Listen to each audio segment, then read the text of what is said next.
টান টান উত্তেজনার ম্যাচে শ্বাসরুদ্ধকর জয়ে সিরিজে সমতা ফিরাল বাংলাদেশ। 3 ম্যাচের ওয়ানডে সিরিজে দ্বিতীয় ম্যাচে শ্রীলঙ্কাকে 16 রানে হারিয়েছে টাইগাররা।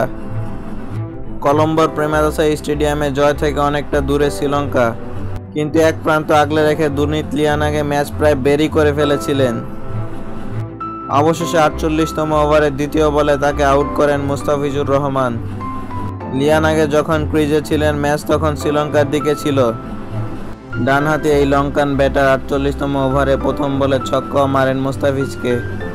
17 বলে তখন দরকার মাত্র 21 রান, হাতে ছিল 2 উইকেট।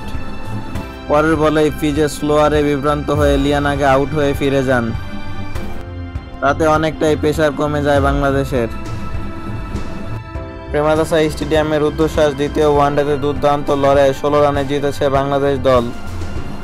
এই জয় নিয়ে 3 ম্যাচ ওয়ানডে সিরিজে 1-1 সমতা ফিরালো মেহেদী হাসান মিরাজের দল।